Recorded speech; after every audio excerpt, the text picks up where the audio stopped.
வல்லமை தாராயோ. இது ஒரு குடும்ப கதை. கணேஷ். கல்யாணியின் குரல். அவன் சமையலறைக்கு போனான். கேசரி மணமணத்தது. என்னம்மா, உங்கள் அப்பா பூ மட்டும் வாங்கிட்டு வர மறந்துட்டாரு. ஒரு நடை போய் வாங்கிட்டு வந்துட்டேன். அதுக்கு சிந்தாமணி போகணுமாம்மா. என்ன பண்ணுறது? விருந்தாளையாக ரம்யாவை நிறுத்த முடியுமா? கணேஷ் கிளம்பினான். சென்ற வாரம் அவனுடைய தங்கை ரம்யாவை பெண் பார்த்து விட்டு போயிருந்தார்கள். பையனுக்கும் அவனது பெற்றோர்களுக்கும் அவளை பிடித்துவிட பணம், நகை, சீர்வரிசை எல்லாம் பேசி முடிவாயிற்று. இன்று பையனின் அக்காவும் அவளின் கணவனும் வருகிறார்கள். டவுன் பஸ் வந்தது. கணேஷ் ஏறிக்கொண்டான். டிக்கெட்டை வாங்கி பேக்கெட்டில் சொருகியவன் பார்வையில் அந்த காட்சி பட்டது. முன்னால் நின்றிருந்த மனிதரின் ஜிப்பாவில் துருத்தி கொண்டிருந்த பர்ஸை ஒருவன் லாவகமாய் உருவினான். கணேஷ் முன்னேறி அவனை பிடித்து கன்னத்தில் அறைந்தான். பர்ஸ் எடுடா. எந்த பர்ஸு? அதற்குள் அந்த மனிதர் ஜிப்பாவை தொட்டு பார்த்து அலறினார். பெரியவரே, பயப்படாதீங்க, இவன் தான் உங்கள் பர்ஸை திருடிட்டான். என்னடா முழிக்கிற? எடுடா. பேருந்து நின்றது. அவன் பர்ஸை எடுத்து தந்தான். இந்தாங்க பெரியவரே, பத்திரமா வச்சுக்குங்க. கண்டக்டர் பஸ்ஸை போலீஸ் ஸ்டேஷனுக்கு விட சொல்லுங்க. இவனை ஹேண்ட் ஓவர் பண்ணிடலாம் என்றான் கணேஷ். அதுவரை அமைதியாக இருந்த சக பிரயாணிகள் சலசலத்தார்கள். அங்கே போனால் லேட் ஆகிடும். ஆமாம், அதான் பர்ஸை திருப்பி கொடுத்துட்டானே, பேசாமல் விட்டுட வேண்டியதானே. இவனை மாதிரி ஆளுங்களை சும்மா விடக்கூடாது. டிரைவர் சார், வண்டியை திருப்புங்க, கணேஷ் உறுதியான குரலில் சொன்னான். பேருந்து போலீஸ் ஸ்டேஷனை அடைந்ததும் அவனை ஒப்படைத்து விட்டு ரிப்போர்ட்டும் எழுதி கொடுத்து விட்டு கணேஷ் சிந்தாமணிக்கு போய் பூ வாங்கி கொண்டு வீடு திரும்பிய பொழுது அவர்கள் வந்திருந்தார்கள். பின்வாசல் வழியாக சமையலறைக்குள் சென்றான். ஏன் இவ்வளவு நேரம் என்றாள் அம்மா. சொன்னான், நமக்கு என்னன்னு சும்மா இருக்க மாட்டியே. சரி சரி, முன்னால் போய் அவங்களோட உட்காரு. வெளியே வந்தான். இது என்னோட பையன் கணேஷ் என்றார் ராமச்சந்திரன் அப்பா. நமஸ்காரம். கை குப்பினான். சிறிது நேரத்தில் மிதமான அலங்காரத்துடன் ரம்யா வந்தாள். டிஃபன் காஃபி முடிந்ததும் ஒரு முக்கியமான விஷயம் என்று ஆரம்பித்தாள் பையனின் அக்கா. என்னங்க, என் தம்பிக்கு ஸ்கூட்டர் ஒன்று வேணுமா? அதையும் அப்படியே லிஸ்ட்டில் சேர்த்துக்க சொன்னான். அன்னைக்கே எல்லாம் பேசி முடிச்சாச்சு. இப்போ என்ன திடீர்னு? சற்று வேகமாக பேசத் தொடங்கிய கணேஷை கையமர்த்தி விட்டு ராமச்சந்திரன், சரி பரவாயில்ல, நாங்கள் வாங்கி கொடுத்துட்றோம் என்றார். உங்கள் பையன் என்னவோ சொல்ல வந்தாரே என்றார்கள். ஒன்றுமில்லை, அவன் கிடக்கிறான். நீங்கள் சும்மா இருங்க. ஏற்கனவே நிறைய கடன் வாங்கித்தான் செய்கிற நிலையில் இருக்கோம்.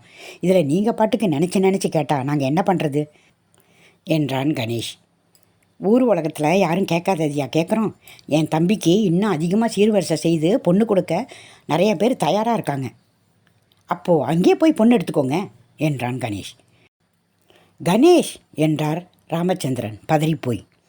இனிமே கார் வாங்கி தந்தா கூட உங்கள் பொண்ணு எங்களுக்கு வேண்டாம் என்று விருட்டனை எழுந்தார்கள். ராமச்சந்திரனும் கல்யாணியும் மன்னிப்பு கேட்டும் சமாதானம் சொல்லியும் பயனில்லை. போதுமடா, உனக்கு இப்போ திருப்தியா? உன் கோபத்தை எந்தெந்த விஷயத்தில் காட்டணுங்கன்ற விவஸ்தை இல்லையாடா? பின்ன என்னப்பா, மாப்பிள்ளை வீட்டுக்காரங்கன்னா ஏதோ கொம்பு முளைச்சவங்க மாதிரி இஷ்டத்துக்கு டிமாண்டு பண்ணுறாங்க. இதெல்லாம் சகஜம்ப்பா, நாம் தான் தாழ்ந்து போகணும். என்ஜினியர் மாப்பிள்ளை, நல்ல இடம், இப்படி சொல்லியே தான் நம்ம சீரழிகிறோம். கொஞ்சமாவது தன்மானத்தோடு இருங்கப்பா. இனிமேல் இவளுக்கு வர்ற ஒவ்வொருத்தனையும் இதே மாதிரி விரட்டிடு, சந்தோஷமாக இருக்கும் என்றாள் கல்யாணி கண்ணீருடன். ரம்யாவுக்கு கல்யாணம் முடிகிற வரைக்கும் நீ எதிலையுமே தலையிடாத என்றார் அப்பா. கணேஷிற்கு வெறுப்பாய் இருந்தது.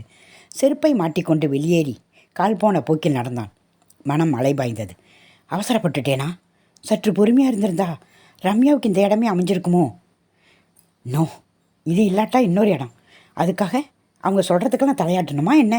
யோசித்து பார்த்ததில் தான் நடந்து கொண்ட விதம் சரியாகவே பட்டது அவனுக்கு. அப்பொழுது கணேஷ் அவனை பார்த்தான். சற்று முன்னால் போலீஸ் ஸ்டேஷனில் ஒப்படைக்கப்பட்டவன். அவன் கணேஷை நெருங்கி எகத்தாளமாக சிரித்தான். என்னவோ போலீஸில் விட்டுட்டா என்னை உள்ளே தள்ளிடுவாங்கன்னு நீ நினச்சியா? இன்ஸ்பெக்டரை கவனிக்க வேண்டியதில் கவனித்தேன், வெளியே வந்துட்டேன். அதே சிரிப்புடன் சொல்லிவிட்டு அவன் அகல கணேஷிற்குள் உணர்ச்சிகள் வெடித்தன. திரும்பவும் போலீஸ் ஸ்டேஷன் சென்றான். வாங்க என்றார் இன்ஸ்பெக்டர். பிக் பேக்கெட் அடித்த ஒருத்தனை கொஞ்ச நேரத்துக்கு முன்னால் கொண்டு வந்து ஒப்படைச்சேனே, என்ன சார் ஆக்ஷன் எடுத்தீங்க என்றான் நேரடியாய். ரிப்போர்ட் எழுதி கொடுங்க, இல்லை அதோட விட்டுடுங்க. என்ன ஆக்ஷன் எடுக்கணும்னு எங்களுக்கு தெரியும். Stop it. அவங்ககிட்டே இருந்து லஞ்ச பணம் வாங்கிட்டு சும்மா விட்டுட்டீங்க, அப்படி தானே? நீங்களே இப்படி பண்ணினா சமுதாயம் எப்படி சார் உருப்படும்? Mister, mind your words. மேலே ஏதாவது பேசுனீங்கன்னா உங்களையும் பிடிச்சி உள்ளே தள்ளிடுவேன். தள்ளுங்க சார், தள்ளுங்க பார்க்கலாம். கணேஷ் கை நீட்டி ஆவேசமாக பேசினான். இன்ஸ்பெக்டர் எழுந்து அவனது சட்டையை பற்றினார். போனா டூ, இங்கே வாயா, இந்த ஆளை லாக்கப்பில் தள்ளு, அப்போத்தான் புத்தி வரும். கணேஷுக்கு கோபம் கொப்பளித்தது. காரணம் இல்லாமல் ஒருத்தரை அரெஸ்ட் பண்ண முடியாது. ஸ்டேஷன் வந்து என்கிட்ட சட்டத்துக்கு புறம்பா பேசுனதா கேஸ் புக் பண்ணுவேன் என்றார் இன்ஸ்பெக்டர். வீடு மகா அமைதியாக இருந்தது. கவலை முகத்துடன் கல்யாணி, ரம்யா, கணேஷ் தலைகுனிந்து உட்கார்ந்திருந்தான். எதிரே ராமச்சந்திரன். அப்பொழுதுதான் அவனை ஜாமீனில் அழைத்து வந்திருந்தார். வீட்டில் தான் உன் குணத்தை காட்டுறேன்னு நினச்சா வெளியிலையுமா ஸ்டேஷன் வரைக்கும் வந்து எத்தனை அவமானம் உன்னால். லஞ்சம் வாங்கிட்டு அந்த இன்ஸ்பெக்டர் தப்பு செஞ்சவனை தண்டிக்காமல் விட்டுட்டார். அதை கேட்க போனேன், அவ்வளவுதான். உலகத்தில் தினம் எவ்வளவோ அநியாயம் நடக்குதுப்பா. நீ ஒருத்தன் எதிர்த்து நின்று சாதிக்க போறியா? மௌனமாய் நின்றான். என்னதான் உன் தேவை? இந்த சமுதாயத்தை திருத்தணுமா உனக்கு? அவன் திடீரென உடைந்தான்.